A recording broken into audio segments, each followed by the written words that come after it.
போட்டித் தேர்வுக்கு தயாராகி கொண்டிருக்கும் அனைத்து நண்பர்களுக்கும் வணக்கம். இன்றைக்கி நம்ம பார்க்க போகிற தலைப்பு தற்கால தமிழக வரலாறு. இதில் நாயக்கர் காலத்தை பற்றி நம்ம விளக்கமாக பார்க்க போகிறோம்.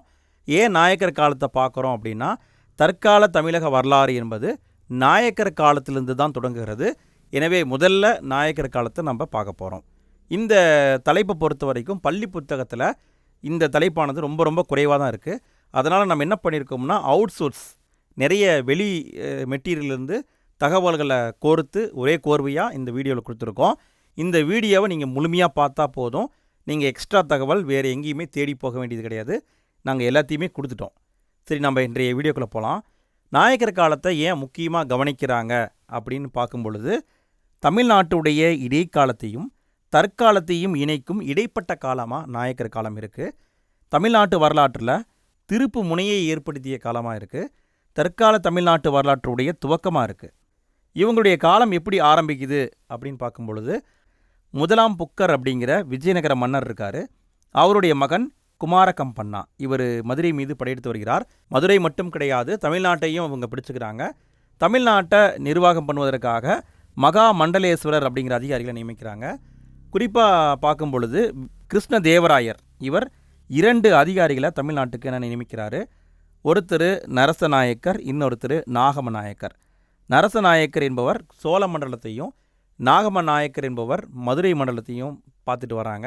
அதாவது கிருஷ்ணதேவராயருக்கு பின்னாடி அரசுக்கு வந்தவர் அச்சுத தேவராயர். இவர் இந்த முறையை மாற்றி 1535 நாயக் அப்படிங்கிற முறையை கொண்டு வராரு. நாயக் அப்படின்னா தலைவர் அல்லது தளபதி அப்படிங்கிற அர்த்தம் இருக்குது.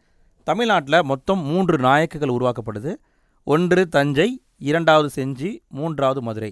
இந்த 3மே பார்த்திங்கன்னா 1535 தான் உருவாக்கப்படுது. இருந்தாலும் இதுக்கு முன்னாடி ஒரு 4-5 வருடங்களுக்கு முன்னாடியே பார்த்திங்கன்னா நாயக்கர்கள் வந்துட்டாங்க. ஸோ அதை தான் இங்கே குறிப்பிட்டிருக்காங்க. முதல் நாயக்க மண்டலம் அப்படின்னு பார்த்திங்கன்னா செஞ்சி மண்டலம் தான். 1526 ஆரம்பித்து 1648 வரைக்கும் இவங்க வந்திருக்காங்க. தஞ்சை நாயக்கர்கள் 1532 முதல் 1575 வரைக்கும் இருந்திருக்காங்க. மதுரை நாயக்கர்கள் 1529 ஆரம்பித்து 1736 வரைக்கும் வந்திருக்காங்க. இதில் பார்க்கும் பொழுது முதல்ல உருவாக்கப்பட்ட நாயக்க மண்டலம் செஞ்சி தான். இறுதி வரைக்கும் இருந்த நாயக்கர்கள் மதுரை நாயக்கர்கள் தான். இவர்களை பற்றி தகவல்கள் நமக்கு தெரியணும் அப்படின்னா அதுக்கு நிறைய வரலாற்று சான்று இருக்குது. கங்காதேவி என்பவர் மதுரா விஜயம் என்ற புத்தகம் எழுதியிருக்காங்க. இவங்க யார் அப்படின்னு பார்க்கும் பொழுது, குமாரகம்பண்ணான்னு பார்த்தோம் இல்லையா, இவருடைய மனைவி தான் கங்கா தேவி. அவங்க மதுரா விஜயம் அப்படிங்கிற புத்தகத்தில் இந்த போர்களை பற்றி விரிவாக குறிப்பிட்டிருக்காங்க. வில்லியம் டைலர் அப்படிங்கிறவர் ஆங்கில படையில் பணிபுரிந்த ஒரு அதிகாரி. அவர் வரலாற்று குறிப்புகளை 1835 எழுதி வச்சுருக்காரு. அந்த குறிப்புகள்லேயும் சில தகவல்களை குறிப்பிட்டிருக்காங்க. கர்னல் மெக்கன்சியுடைய கையெழுத்து பிரதிகள் 1838 வெளிவந்தது. அதுலேயும் தென்னிந்தியாவை பற்றிய முக்கிய இடங்களை குறிப்பிட்டு அங்கே யார் ஆட்சி பண்ணியிருக்காங்க அப்படிங்கிறத குறிப்பிட்டிருக்காங்க. ஆர் சத்தியநாதையர் என்பவர் மதுரை நாயக்க வரலாறு அப்படிங்கிற புத்தகத்தை 1924 எழுதினார். அந்த புத்தகத்திலையும் மதுரை நாயக்கத்தை பற்றி விளக்கமாக குறிப்பிட்டிருக்காங்க. தமிழ்நாட்டில் 3 நாயக்க மண்டலம் இருந்ததுன்னு பார்த்தோம். இதை ஒவ்வொன்றா பார்க்கலாம். முதல்ல நம்ம பார்க்க போகிற மண்டலம் செஞ்சி நாயக்க மண்டலம். செஞ்சி நாயக்கர்கள் 1526 ஆரம்பித்து 1648 வரைக்கும் ஆட்சி பண்ணுவாங்க. இவங்களுடைய பூர்வீகம் மணிநாகபுரம். இது எங்கே இருக்குன்னா வட இந்தியாவில் இருக்குது. அங்கிருந்து இங்கே வந்தவங்க. இந்த மரபில் வந்த முதல் நாயக்க அரசர் வையப்ப நாயக்கர் 1535 நியமிக்கப்படுறாரு. தமிழ்நாட்டுடைய முதல் நாயக்கர் அப்படின்னு சொல்லலாம். இதை தேர்வில் கேட்கலாம். தமிழ்நாட்டுடைய முதல் நாயக்கர் வையப்ப நாயக்கர். அதற்கு அடுத்து வந்தவர் கிருஷ்ணப்ப நாயக்கர் 1541 வந்தார். செஞ்சி நாயக்கர் ஆட்சி காலம் இவருடைய ஆட்சியிலேருந்து ஆரம்பிக்குது. விஜயநகர அரசுலேருந்து பிரிந்து வந்து தனி அரசாக உருவாகிறாங்க. இவருக்கு பின்னாடி வந்தவர் 2ஆம் கிருஷ்ணப்ப நாயக்கர். 1576 அவர் வராரு. செஞ்சி நாயக்க மரபில் சிறந்த அரசராக இவரை குறிப்பிட்றாங்க. இதை நோட் பண்ணிக்கோங்க, தேர்வில் கேட்கலாம். செஞ்சி நாயக்க மரபில் மிகச்சிறந்த அரசர் 2ஆம் கிருஷ்ணப்ப நாயக்கர். இவருடைய ஆட்சி காலத்தில் நடந்த சம்பவங்கள் அப்படின்னு பார்க்கும் பொழுது, வெள்ளாற்றுடைய கரையில் கிருஷ்ணப்பட்டினம் அப்படிங்கிற நகரத்தை உருவாக்கியிருக்காரு. சித்தாமூரில் சமணர்கள் கோவில் கட்டிக்க அனுமதி கொடுத்துருக்காரு. திண்டிவனத்தில் சைவர்களுக்கு கோவில் கட்ட அனுமதி கொடுத்துருக்காரு. இவருடைய படை தளபதி வேங்கடா என்பவர் சென்னை சாகரம் அப்படிங்கிற ஒரு ஏரியை வெட்டியிருக்காரு. இவருடைய காலத்தில் பிம்மந்தா அப்படிங்கிற பாதிரியார் இவருடைய அரசவைக்கு வந்திருக்காரு. இந்த மரபு இறுதியாக என்ன ஆச்சு அப்படின்னு பார்க்கும்பொழுது 1616 தோப்பூர் போர் அப்படிங்கிற ஒரு போர் நடக்குது. அந்த போரில் இவங்க தோத்துறாங்க. பிறகு இந்த மரபானது முற்றிலும் அழிந்து விடுகிறது. அடுத்து நம்ம பார்க்க போகிற மரபு தஞ்சை நாயக்க மரபு. இவங்களுடைய காலம் 1532 ஆரம்பித்து 1675 வரைக்கும் இருக்காங்க. இந்த மரபில் வந்த முதல் நாயக்கர் யாருன்னா திம்மப்ப நாயக்கர். அவர் தான் நியமிக்கிறாங்க. அதற்கு அடுத்து வந்தவர் சேவப்ப நாயக்கர். 1535 இவர் தான் தஞ்சாவூர் நாயக்கர் ஆட்சியை ஆரம்பிக்கிறாரு. இவருடைய ஆட்சி காலத்தில் நடந்த முக்கியமான விஷயங்கள் அப்படின்னு பார்க்கும் பொழுது, நாகையில் போர்ச்சுகீசியர்களுக்கு அனுமதி கொடுக்குறாங்க. மூவாளூர் கோவிலுக்கு 10 வேலி நிலம் கொடுத்துருக்காங்க. சிவகங்கா ஏரி அப்படிங்கிறத புதுப்பிச்சிருக்காங்க. அந்த ஏரி பின்னாளில் இவருடைய பேரால் சேவப்பன் ஏரி என அழைக்கப்படுகிறது. தஞ்சாவூரில் சிவகங்கை கோட்டை அப்படிங்கிற கோட்டையை கட்டியிருக்காங்க.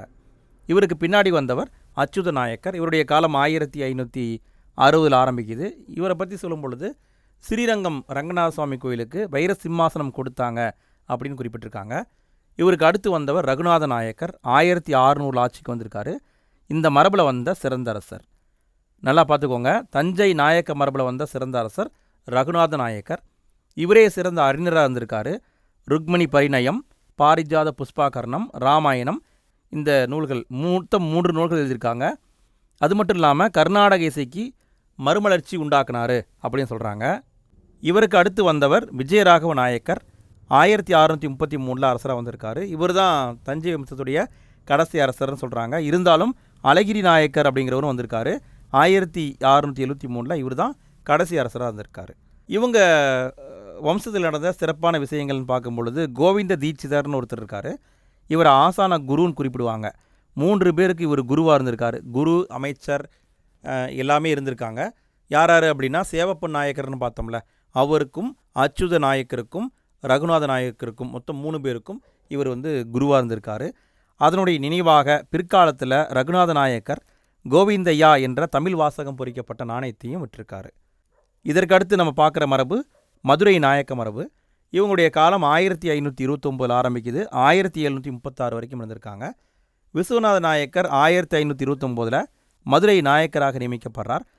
இவருக்கு பின்னாடி வந்த முக்கியமான அரசர் முதலாம் முத்துவீரப்ப நாயக்கர் 1609 அரசராக வர்றாரு. ஏன் இவரை நம்ம கவனிக்கிறோம் அப்படின்னா 1616 தலைநகரை மதுரையிலிருந்து திருச்சிக்கு மாற்றியிருக்காரு. தலைநகர் மாற்றத்தை கண்டிப்பாக கேட்கலாம். மதுரையிலிருந்து திருச்சிக்கு மாற்றியவர் முதலாம் முத்துவீரப்ப நாயக்கர். பிற்காலத்தில் 1630 திருமலை நாயக்கர் மீண்டும் மதுரைக்கே தலைநகரை மாற்றியிருப்பார். அடுத்து நம்ம பார்க்குற அரசர் திருமலை நாயக்கர். இவருடைய காலம் 1623 அரசராக மாறி இருக்கார். இவரை பற்றி சொல்லும் பொழுது திருமலை நாயக்கருக்கு முன்னாடி 6 அரசர்களும் இவருக்கு பின்னாடி 6 அரசர்களும் ஆட்சி பண்ணியிருக்காங்க. இவர் ஈடுபட்ட முக்கியமான போர்னு பார்த்தீங்கன்னா திண்டுக்கல் போர் 1636 நடந்திருக்கு. இதை மூக்கறுப்பு போர் அப்படின்னு சொல்லுவாங்க. எதிரிகளுடைய மூக்கையும் உதடையும் துண்டிச்சிருப்பாங்க. இந்த போரை பற்றி ராஜீவ் காளிதாஸ் அப்படிங்கிறவர் என்ன சொல்கிறாருன்னா, மேற்கிந்திய தீவுகளில் ஜென்கிளின் காதரு போர் அப்படிங்கிற போர் நடைபெற்றது. அந்த போரோட ஒப்பிடத்தக்கது அப்படின்னு குறிப்பிட்டிருக்காரு. அதாவது அந்த போரும் இந்த போரும் ஒரே மாதிரி இருக்குது அப்படின்னு குறிப்பிட்டிருக்காரு. இந்த திருமலை நாயக்கர் தான் விஜயநகர கட்டுப்பாட்டிலிருந்து முற்றிலும் விடுதலை பெற்ற அரசராக இருந்திருக்காரு. இவர் காலத்தில் 3ஆம் ஸ்ரீரங்கன் அப்படிங்கிற விஜயநகர அரசர் என்ன பண்ணியிருக்காருன்னா படையெடுத்து வந்திருக்காரு. அதுக்காக இவர் என்ன பண்ணிட்டாருன்னா கோல்கொண்டா சுல்தான், பீஜப்பூர் சுல்தான் போன்ற முஸ்லீம் அரசுகளோட அங்கே கூட்டமைப்பை ஏற்படுத்திக்கிட்டார். அதனால் என்ன ஆயிடுச்சுன்னா முஸ்லீம்கள் தமிழ்நாட்டின் மீது படையெடுக்க காரணமாயிட்டார். இவரை பற்றி சத்தியநாதையர் என்ன குறிப்பிட்றாருன்னா, திருமலை நாயக்கர் பிரான்சுடைய 14ஆம் லூயி அந்த அரசரை போன்று மாபெரும் மாமன்னர்களுள் ஒருவராக கருதப்படக்கூடியவர்னு குறிப்பிட்டிருக்காரு. அடுத்து இந்த மரபில் முக்கியமாக பார்க்க வேண்டியவங்க ராணி மங்கம்மாள்.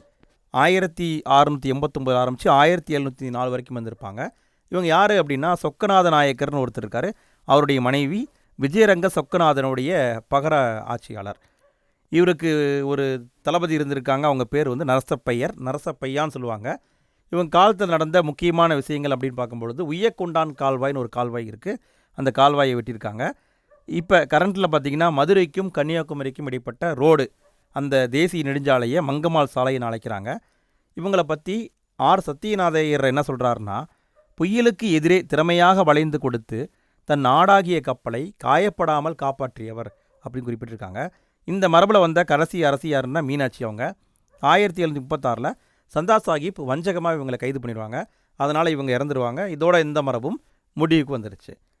இந்த நாயக்க மரபில் நடந்த முக்கியமான விஷயங்கள் அப்படின்னு பார்க்கும் பொழுது, வரலாற்று நிகழ்வுகளை பார்க்கும் பொழுது, திருமலை நாயக்கர் காலத்தில் தான் 1639 சென்னையில் ஜார்ஜ் கோட்டை கட்டப்பட்டிருக்கு. அரங்க கிருட்டின முத்து வீரப்பன் இவருடைய காலத்தில் சென்னை நகராட்சி உருவாக்கப்பட்டிருக்கு 1688. இதை 6ஆம் வகுப்பு புதிய சமச்சீர் புத்தகத்தில் நம்ம பார்த்துருப்போம். விஜயரங்க சொக்குநாதர் காலம் 1693 ஆற்காட்டு நவாப்புடைய ஆட்சியானது துவங்கப்பட்டிருக்கு. அடுத்து நம்ம பார்க்க போகிற தலைப்பு சேதுபதிகள். அதாவது தமிழ்நாட்டில் 3 விதமான நாயக்கர்கள் இருந்தாங்கன்னு பார்த்தோம். இதை தாண்டி ஒரு வலிமையான அரசர் இருந்தாங்க. யாருன்னா சேதுபதிகள். இவங்க ராமநாதபுரம் அப்படிங்கிற பகுதியை ஆட்சி பண்ணிட்டு வந்தாங்க. இந்த சேதுபதிகள் ஆரம்ப காலகட்டங்களில் நாயக்கருக்கு கட்டுப்பட்டவங்களாக இருந்தாங்க. பிற்காலத்தில் சுதந்திர அரசாக மாறிட்டாங்க. திருமலை நாயக்கர் என்ன பண்ணிட்டாருன்னா, மறவர் நாட்டை பிடிச்சிட்டு அதை 3 பிரிவாக பிரித்து 3 பேர்கிட்ட ஒப்படைச்சிட்டாங்க. அந்த 3 பேரில் ஒருத்தர் தான் ரகுநாத தேவர். இவரை கிழவன் சேதுபதி அப்படின்னு பட்டப்பேரில் அழைப்பாங்க. இவர் 1702 மீண்டும் சுதந்திர பிரகடனத்தை வெளியிட்டிருக்காங்க. அதாவது நாங்கள் மதுரை நாயக்கர்களுக்கு கட்டுப்பட்டவங்க கிடையாது, நாங்கள் சுதந்திர அரசு அப்படிங்கிற பிரகடனம் வெளியிட்டிருக்காங்க. இந்த பிரகடனம் வெளிவரும் பொழுது யார் அரசியாக இருந்திருப்பாங்கன்னா, ராணி மங்கம்மாள் இருந்திருப்பாங்க. நரசப்பையன் ஒருத்தரை பார்த்தோம்ல, அந்த படை தளபதி படையெடுத்து வந்திருப்பார். ஆனால் ரகுநாத தேவர் நரசப்பையரை தோற்கடிச்சிருப்பார். இந்த சேதுபதி வம்சம் என்பது ராமநாதபுரம் பகுதியை ஆட்சி செய்த ஒரு முக்கியமான வம்சம். இவங்க ராமேஸ்வரத்தில் இருக்கிற ராமநாத சுவாமி கோவில், அந்த கோவிலோடு நேரடியான தொடர்புடையவங்க. நிறைய அந்த கோவிலுக்கு பண்ணியிருக்காங்க. உலகத்திலேயே மிகவும் நீளமான கோவில் பிரகாரம் எங்கே இருக்குன்னா, இந்த ராமேஸ்வரம் கோவிலில் தான் இருக்குது. அடுத்து நம்ம பார்க்க போகிறது நாயக்கர்களுடைய நிர்வாகத்தை பார்க்க போகிறோம். மத்திய அரசை பொறுத்த வரைக்கும் அரசர் தான் உயர்ந்த அதிகாரம் பெற்றவர். அரசருக்கு ஆலோசனை வழங்க 3 பேர் கொண்ட குழு இருக்கும். யார் யார் இருப்பாங்க அப்படின்னா, தளவாய் அப்படின்னு சொல்லக்கூடிய இராணுவ தளபதி இருப்பார். பிரதானி அப்படிங்கிற வருவாய்த்துறை அமைச்சர் இருப்பார். ராயசம் அப்படிங்கிற தலைமை செயலர் இருப்பாங்க. இந்த 3 பேர் இருப்பாங்க. அதை தவிர்த்து 2 முக்கியமான அதிகாரிகள் இருந்திருக்காங்க. ஸ்தானாபதி அப்படின்னா வெளியுறவு செயலர், அடப்பம் அப்படின்னா வெற்றிலை ஏந்துவோர். அடுத்து நம்ம அவங்களுடைய ஆட்சி பகுதி நிர்வாகத்தை பார்க்குறோம். இவங்களுடைய ஒட்டுமொத்த ஆட்சி பகுதியையும் நாயக்கம் அப்படின்னு சொல்லுவாங்க. அதை பல வளநாடாக பிரிச்சிருக்காங்க. வளநாடுன்னு சொல்லுவாங்க, நாடு அப்படின்னு சொல்லுவாங்க. அதை சீமையாக பிரிச்சிருக்காங்க, அதை ஊர்களாக பிரிச்சிருக்காங்க. ஊர்களை பொறுத்த வரைக்கும் 3 டைப்பான ஊர் இருந்திருக்கு. பண்டாரவாடை, அமரம், இனாம் அப்படின்னு இருக்குது. பண்டாரவாடை அப்படின்னா அதாவது பேரரசு இருக்கும் இல்லைங்களா, பேரரசுக்கு நேரடியாக கட்டுப்பட்ட ஊர். அமரம் அப்படிங்கிறது நாயக்கர்களுக்கு கட்டுப்பட்ட ஊர். இனாம் அப்படிங்கிறது இனாமாக வழங்கப்பட்ட ஊர். சிற்றூர்களில் ஆயக்காரர் முறை அப்படிங்கிற முறை இருந்திருக்கு. மணியக்காரர்கள் இருப்பாங்க இல்லைங்களா, ஒவ்வொரு கிராமத்துலேயும் அவங்களுக்கு பேர் அம்பலக்காரர்கள் அப்படின்னு பேர். வரியை வசூல் பண்ணுவாங்க இல்லைங்களா, அதற்கு இருசால் முறை என்று பெயர். வரிப்பணம் இருமுறை கணக்கு பார்க்கப்பட்டது. இதை தேர்வில் கேட்கலாம். இருசால் முறை என்ற முறை யார் காலத்தில் இருந்தது அப்படின்னு கேட்கலாம். நாயக்கர் காலத்தில் இருந்திருக்கு. நாயக்கர் காலத்தில் அனைத்து அரசு நிர்வாகத்திலும் தெலுங்கர்கள் நியமிக்கப்பட்டிருக்காங்க. அதனால் தமிழ்நாட்டில் தெலுங்கர்கள் மிகுதியாக காணப்படுகிறார்கள் அப்படின்னு சொல்லிட்டு கு. ராஜையன் என்பவர் குறிப்பிட்டிருக்காரு. அடுத்து நம்ம பார்க்க போகிறது பாளையக்காரர் முறை. இதை பற்றி நம்ம 10ஆம் வகுப்பில் இன்னும் விரிவாக படிப்போம்.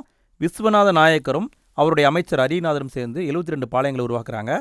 பாளையக்காரர்கள் வரியை வசூல் பண்ணுறாங்க. அதுக்கு பேர் காவல் பிச்சை என்று பெயர். அடுத்து நம்ம பார்க்க போகிறது கிறிஸ்தவம். நாயக்கர் காலம் தமிழகத்தில் கிறிஸ்தவர் நடவடிக்கைகளின் பொற்காலம் அப்படின்னு ராஜீவ் காளிதாஸ் குறிப்பிடுறாரு. வீரப்ப நாயக்கர் காலத்தில் மதுரை மிஷன் தொடங்கப்பட்டிருக்கு. தொடங்கியவர் பெர்னாண்டஸ். ஜெர்மானிய போதகர் ஸ்வார்ட்ஸ் அப்படிங்கிறவர் தஞ்சாவூரில் மிஷனை உருவாக்கியிருக்காரு. கிறிஸ்தவ அறிவு வளர்ச்சி சங்கம் அப்படிங்கிறதும் துவங்கப்பட்டிருக்கு. இதில் முக்கியமாக பார்க்க வேண்டியவங்க 2 பேர். ஒருத்தர் வீரம முனிவர், இன்னொருத்தர் ராபர்ட் டி நொபிலி. வீரம முனிவரை பெஸ்கி பாதிரியாரும் குறிப்பிடுவாங்க. திருக்குறளில் இருக்கிற அறத்துப்பால், பொருட்பால் இந்த 2ஐயும் லத்தீன் மொழியில் மொழிபெயர்த்தவர். ஸோ இந்த தேர்வில் கேட்டிருக்காங்க, இனியும் கேட்பாங்க. லத்தீன் மொழியில் மொழிபெயர்த்தவர் வீரம முனிவர்.